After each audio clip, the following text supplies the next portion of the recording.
Perang yang berkecamuk telah berubah menjadi perang berubuh.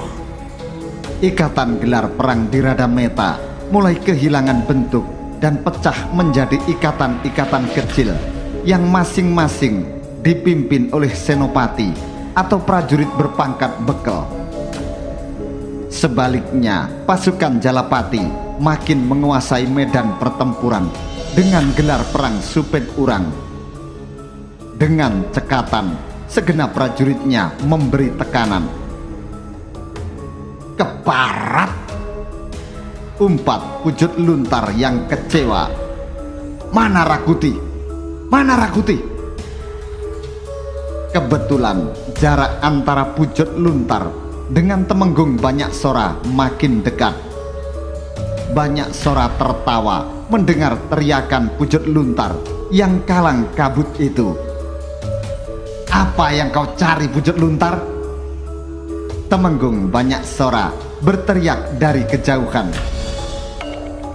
Pujut Luntar kaget, mulutnya terbungkam.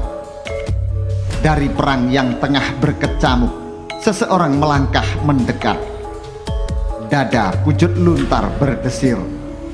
Orang yang datang itu adalah Banyak Sora. Sosok yang diam-diam amat dibencinya.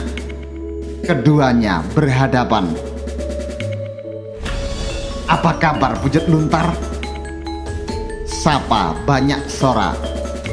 Kabut makin menyibak, maka kelihatanlah wajah kita yang sebenarnya. Pujut Luntar menatap Banyak Sora dengan tatapan mata tak berkedip. Tangan kanannya erat memegang trisula bergagang pendek yang menjadi senjata andalannya. Senjata tombak bermata tiga itu selama ini menemaninya dalam medan peperangan yang paling ganas sekalipun. Di tangan kirinya tergenggam sebuah tongkat berkepala tengkorak sebagaimana lambang kesatuannya yang berupa candra kapala. Akan tetapi menghadapi Banyak Sora, Pujut Luntar tidak merasa yakin apakah trisula maupun tongkat besinya mampu melindungi, menjaga nyawanya agar tidak tersangkut kail lawannya yang berwujud tombak pula, tetapi bermata kait. Kedua prajurit berpangkat Temenggung itu saling berhadapan. Sebagai prajurit yang diberi kewenangan memimpin sebuah pasukan yang amat besar, keduanya amat mengenal pesaingnya. Dalam pasewakan, mereka bersaing di hadapan raja. Kini persaingan itu pecah dalam perang yang sangat berdarah. Kini kelihatan belangmu, Pujut Luntar, berkata Banyak Sora. Suaranya terdengar parau dan sinis. Setelah kabut menyibak dan matahari menyapa, pagi menelanjangimu habis-habisan. Terlihatlah wujudmu yang sesungguhnya. Seorang pengkhianat negara yang benar-benar tidak punya malu dan tidak tahu diri. Pujut Luntar terdiam, mulutnya terkunci tak bisa bersuara. Bagaimanapun di sudut hatinya, Temenggung Pujut Luntar memang merasa telah mengkhianati negaranya. Pujut Luntar menebar pandang, memerhatikan peperangan yang tengah berlangsung. Orak-poranda, berkata Banyak Sora. Itulah gambaran keadaan pasukanmu, Pujut Luntar. Rencanamu koyak dan berantakan di lapangan. Kau tentu tidak mengira akan seperti ini jadinya. Mengapa bisa demikian, Pujut Luntar? Kau pasti bertanya-tanya, mengapa bisa demikian? Pujut Luntar masih terdiam. Sebenarnya lah Pujut Luntar sama sekali tidak mengira pasukannya dengan begitu gampang bisa dikoyak dan diobrak-abrik oleh pasukan Jalapati. Tepat seperti yang dikatakan Temenggung Banyak Sora, Wujud Luntar tidak mampu memahami perkembangan keadaan yang terjadi.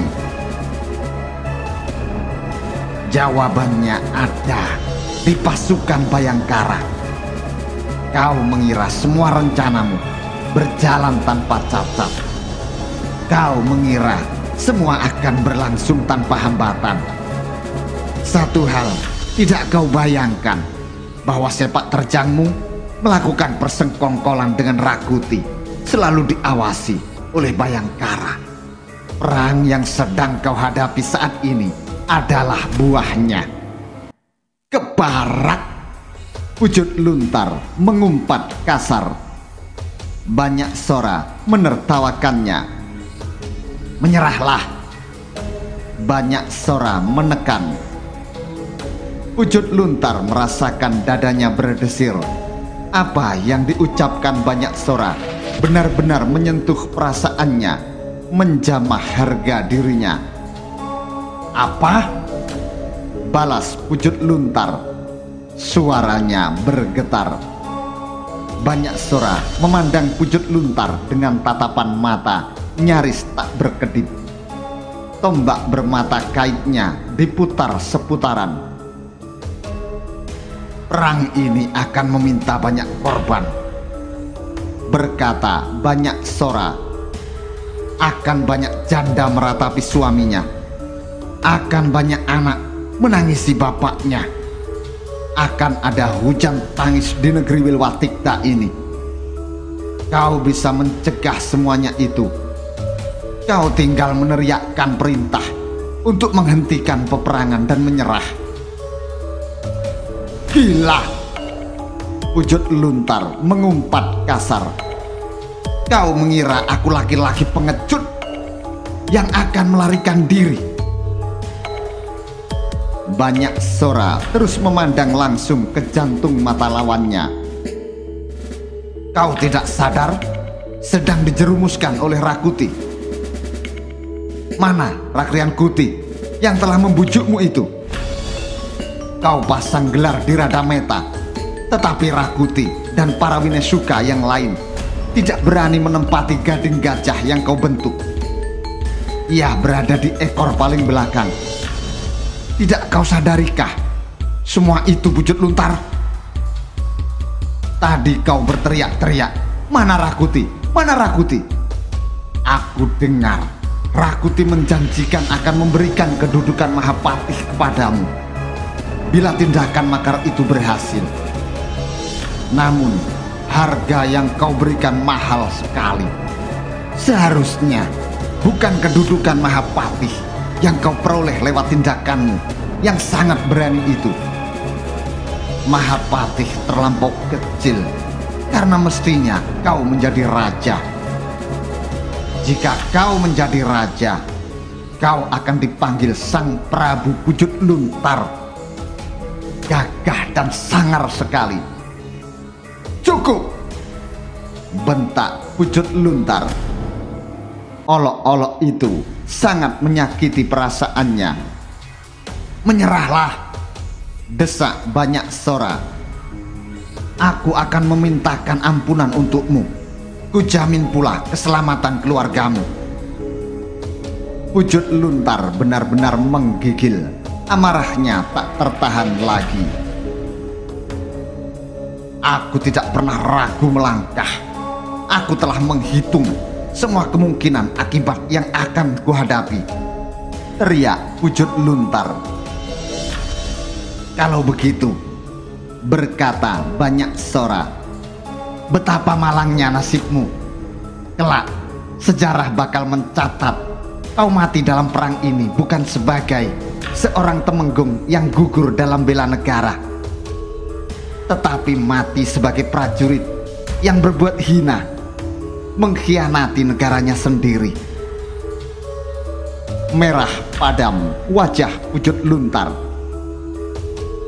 Temenggung yang diberi kewenangan penuh memimpin pasukan Jala Rananggana itu sadar bahwa ia tak akan menang berdebat melawan Temenggung Banyak Sora yang memang pintar berbicara, mengobrak-abrik orang melalui mulutnya.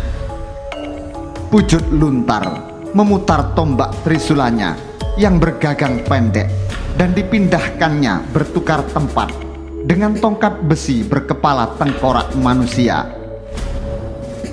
Untuk menggebuk kepala banyak sora, Pujut Luntar lebih percaya kepada tongkat besinya.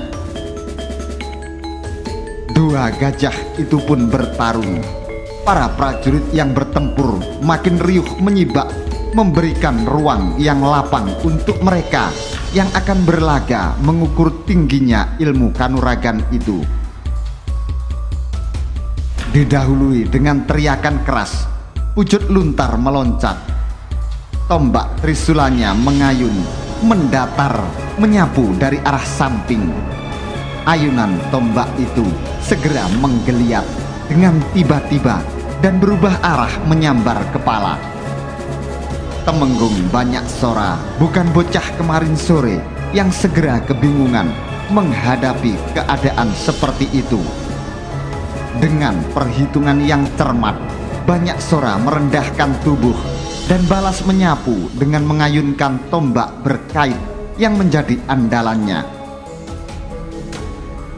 Pujut Luntar yang mendapat serangan balasan itu segera menggeliatkan tubuh serta mengapung di udara. Kakinya menyambar deras ke arah pinggang banyak sora. Banyak sora tidak menjadi gugup. Kakinya kembali mengayun, berusaha menggunting gerakan lawannya. Pujut Luntar yang tidak menduga serangan lawannya akan berubah arah seperti itu segera menjatuhkan diri dan berguling-guling. Sesaat setelah tubuhnya melenting, dengan deras serangannya mengayun menyambar lawannya. Banyak sora nyaris terhantam ayunan kaki itu. Tetapi tubuh yang sudah tua itu masih cukup lentur untuk menggeliat, menghindar sambil mengayunkan kaki kiri, balas menyambar. Pertarungan yang terjadi adalah pertarungan antara hidup dan mati.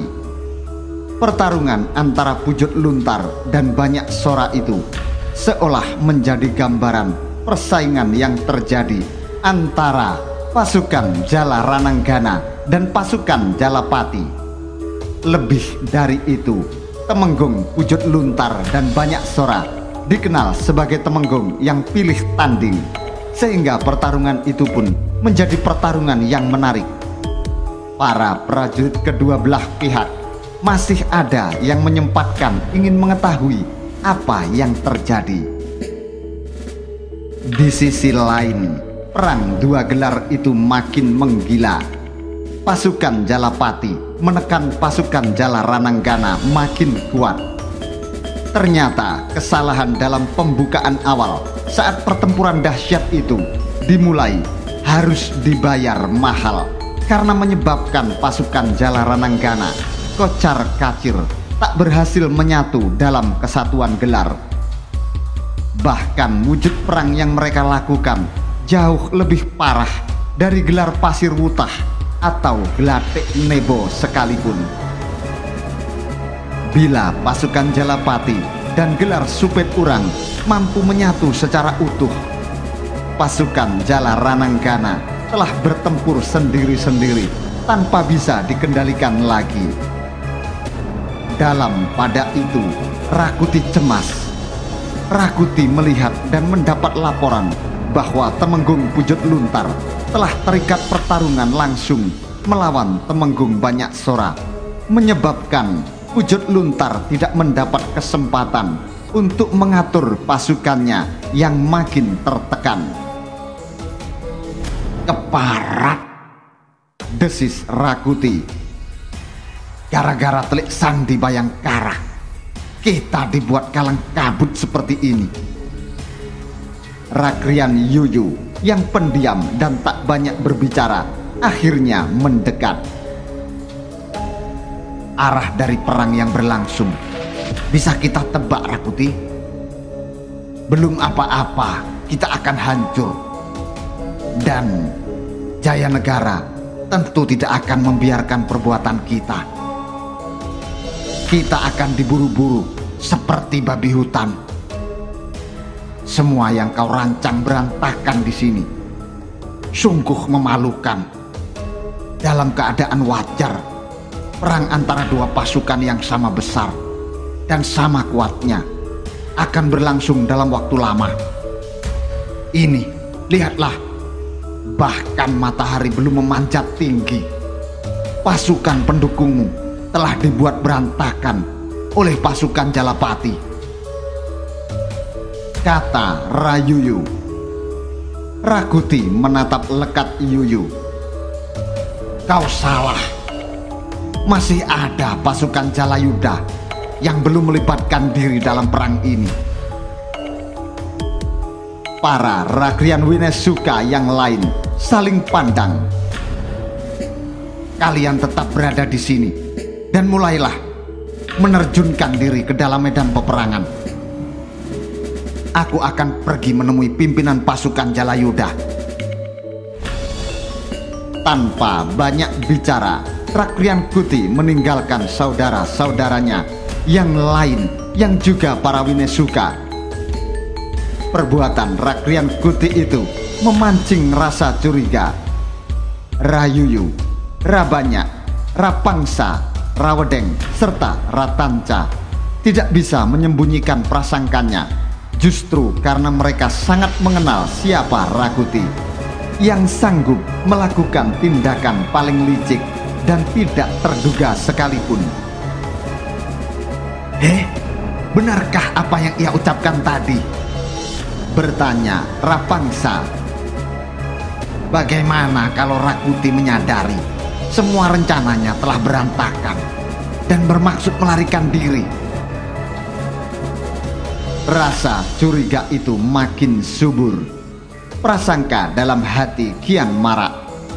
Di antara para Winesuka hanya Ratanca yang bersikap sangat tenang. Sangat sulit menebak apa sebenarnya yang bersembunyi di balik wajah yang kelihatan datar tanpa gejolak itu. Di antara para Dharma Putra Winesuka, Ratanca yang memiliki wajah paling tampan.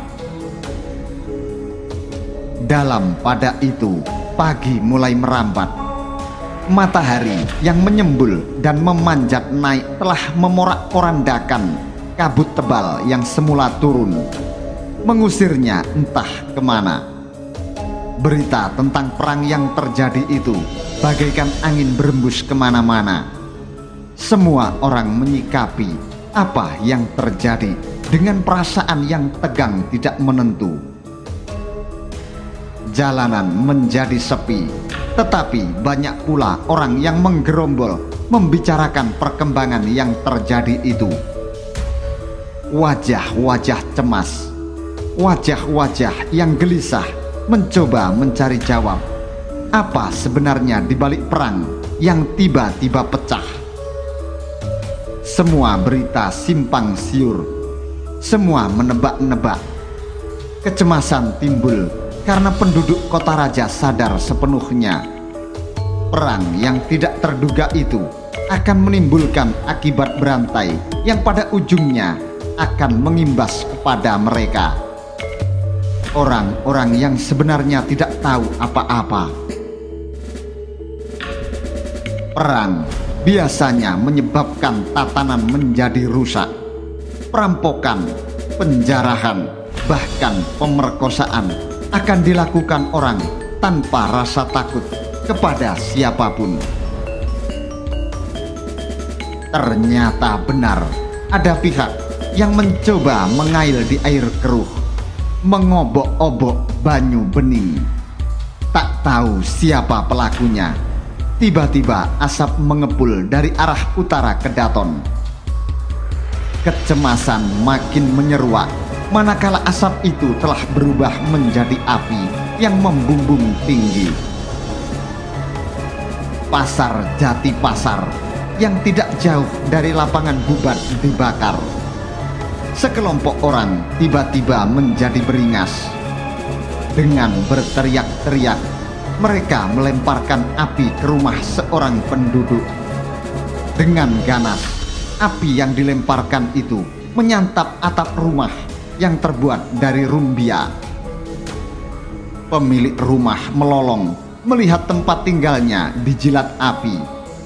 Sebaliknya, orang yang melakukan perbuatan tidak bertanggung jawab itu justru terbahak-bahak, merasa menemukan kegembiraan. Orang-orang itu tidak sadar perbuatannya itu telah menyebabkan orang lain menderita, atau boleh jadi ia memang tidak peduli. Penjarah mulai bermunculan. Orang-orang kaya yang tinggal di kota raja menjadi korban jarahan. Tanpa tatanan dan mengesampingkan perasaan, mereka memasuki rumah-rumah dan merampas harta benda. Malang bagi orang kaya yang melawan, karena penjarah ternyata tidak segan-segan membenamkan pisaunya ke tubuh korbannya. Perkembangan keadaan itu terus diikuti oleh Mahapatih Aryo Tadah dengan prihatin dan sedih. Prajurit penghubung yang bertugas di Wisma Kepatihan silih berganti melaporkan perkembangan yang terjadi. Prajurit pertama melaporkan perang yang berlangsung, disusul oleh prajurit berikutnya yang melaporkan penjarahan-penjarahan. Rontok isi dada Mahapatih Tadah setelah menyimak laporan itu. Mahapatih Aryo Tadah sama sekali tak mengira hanya dalam waktu yang singkat keadaan Majapahit akan begitu berantakan. Mahapatih Tadah yang melihat api membumbung di mana-mana merasa seolah api telah membakar Wisma Kepatihan. Mahapatih Tadah yang sudah tua itu hanya bisa mengelus dada, larut ke dalam duka tiada tara. Keserakahan dan pemikiran yang sempit tanpa pertimbangan menjadi penyebab semua ini, berkata Aryo Tadah dengan wajah sangat muram. Segenap prajurit yang selama ini bertugas mengamankan Wisma Kepatihan ikut merasakan kesedihan yang dialami Tadah. Api yang kian membumbung membakar pasar dan rumah-rumah penduduk menyebabkan mereka menjadi geram dan marah. Aryo Tadah merasa tidak sabar lagi. Aryo Tadah yang telah lanjut usia itu turun ke halaman. Aku akan melihat keadaan, berkata Tadah. Para prajurit pengawal Wisma Kepatihan saling pandang. Jangan Gusti, cegah salah seorang prajurit. Keadaan di luar benar-benar berbahaya. Sebaiknya Gusti Patih tetap berada di dalam wisma. Tadah memandang prajurit itu. Aku hanya diam di rumah, berpangku tangan, tak melakukan sesuatu. Melihat perkembangan keadaan yang seperti ini, para prajurit terdiam. Aku akan melihat apa yang terjadi, lanjut Aryo Tadah dengan sikap tegas. Apa boleh buat, para prajurit yang ada bergegas menyiapkan pengawalan. Tadah yang tua dan sakit-sakitan menolak ketika disiapkan sebuah tandu. Tadah memilih berjalan kaki untuk melihat keadaan yang terjadi. Ketika Tadah turun ke jalan, terlihat di ujung sebelah timur segerombolan orang yang tiba-tiba menjadi liar menjarah sebuah rumah, mengangkuti harta kekayaan yang dimiliki pemilik rumah itu. Retak isi dada Aryo Tadah melihat keadaan seperti itu. Kalau saja aku mempercayai apa yang dikatakan prajurit Gajah Sari, berkata Aryo Tadah kepada diri sendiri. Prajurit Gajah Sari, ia hanya prajurit rendahan yang semula menduduki jabatan sebagai pengawal pribadinya. Namun atas permintaan Rayuyu yang mengenal Gajah Sari dengan baik, prajurit berpangkat rendahan itu diminta bergabung dengan kesatuan kecil yang dipimpin Rayuyu. Prajurit Gajah Sari itulah yang beberapa pekan lalu menghadap kepadanya dan melaporkan adanya gerakan yang aneh. Laporan yang diabaikannya itu ternyata menjelma menjadi kenyataan. Apa yang bisa dilakukan Rakuti? Kata Aryo Tadah. Rakuti tak punya pasukan. Ia tidak akan melakukan seperti yang kamu duga. Aku mengenal Rakuti dengan baik. Ia bahu-membahu dengan Anabrang ketika meredam Sora. Tak mungkin Rakuti berbuat itu. Tetapi Gusti Patih, Gajah Sari memotong. Sudahlah, kembalilah ke pasukanmu. Tak perlu gelisah memikirkan Rakuti. Gajah Sari jengkel, tetapi ia tak bisa memaksakan keyakinannya. Keyakinan yang sebenarnya masih samar-samar. Gajah Sari kembali menemui kawan-kawannya dan menceritakan kegagalannya, meyakinkan Aryo Tadah. Kawan-kawan Gajah Sari antara lain Braja Lama, Simaring Japanan, Panji Wiragati, Tabuh Gong, Liman Prabowo, Brahma Sindupati, Hayam Talun, dan Lamatan benar-benar cemas. Tetapi mereka tidak bisa melakukan apapun. Kini kecemasan Gajah Sari itu menjadi kenyataan. Sementara itu, ketika pertempuran terus berlangsung dengan riuhnya, pasukan Jalarananggana di bawah pimpinan Temenggung Pujut Luntar makin terdesak. Pujut Luntar yang kecewa karena merasa telah dijerumuskan oleh Rakuti bertarung dengan segenap amuk di dadanya. Namun Temenggung Banyaksora, pimpinan pasukan Jalapati, mampu mengimbanginya dengan sepenuh hati. Kedua Temenggung yang diam-diam saling tidak menyukai itu berkelahi bagai orang kesetanan. Baik Banyaksora maupun Pujut Luntar telah sama-sama bersimbah peluh. Bahkan darah merah mulai membasahi tubuh mereka. Harusnya kau gunakan akal warasmu, berkata Banyaksora agak serak di antara sengal napasnya. Jika kau perintahkan pasukanmu menyerah, kau menyelamatkan negara dari kehancuran. Masih tidak sadarkah kau? Kau diperalat Rakuti. Kini ketika pasukanmu porak-poranda, Rakuti yang kau bangga-banggakan dan akan mengangkatmu menjadi Mahapatih itu sudah terbirit-birit entah kemana. Pujut Luntar menggeram. Sebaiknya tutuplah mulutmu, balas Pujut Luntar dengan sengit. Atau ku sobek dengan trisula ini. Banyaksora tertawa kedus. Dari tadi kau hanya bicara. Pujut Luntar yang marah kembali menyerang. Banyaksora sangat tangkas dan mengimbanginya.